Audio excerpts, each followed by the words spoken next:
नमस्कार मित्रांनो, कथेचा ठेवा या चॅनलमध्ये पुन्हा एकदा आपलं खूप खूप मनापासून स्वागत आहे।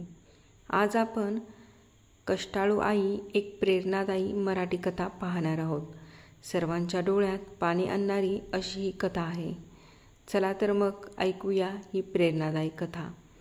एका छोट्याशा गावात पूजा नावाची एक मुलगी आपल्या आईसोबत राहत होती। पूजाची आई सरस्वती खूप कष्टाळू होती। ती रोज सकाळी लवकर उठून शेतीत कामाला जायची। घरी आल्यावर कपडे धुवायची, स्वयंपाक करायची आणि आपल्या लेकीसाठी शिकवणीसुद्धा घ्यायची। वडील लहानपणीच वारले होते, त्यामुळे सगळं ओझं आईच्या खांद्यावर आलं होतं। पूजा शाळेत खूप हुशार होती, पण घरची परिस्थिती बेताची असल्यामुळे अनेकदा तिला नवे कपडे, वह्या, पुस्तक यासाठी खूप आटापिटा करावा लागायचा। पण सरस्वतीने कधीही हार मानली नाही।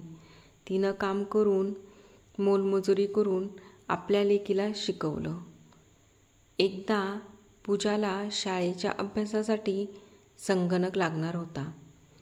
आईकडे पैसे नव्हते, पण तिनं काही दिवस अधिक काम केलं, विणकाम केलं आणि थोड्या थोड्या पैशांनी संगणक विकत घेतला।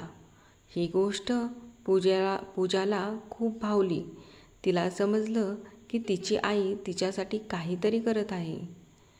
वर्षानंतर पूजा 12वीला टॉपर झाली आणि पुढे शिष्यवृत्ती मिळवून इंजिनिअरिंगसाठी शहरात गेली।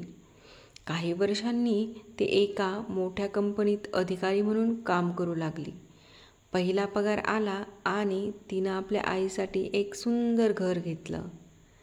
एका मुलाखतीत जेव्हा तिला यशाचं श्रेय कोणी द्यावं विचारलं गेलं, तेव्हा ती म्हणाली, माझं यश माझ्या आईच्या कष्टाचं फळ आहे।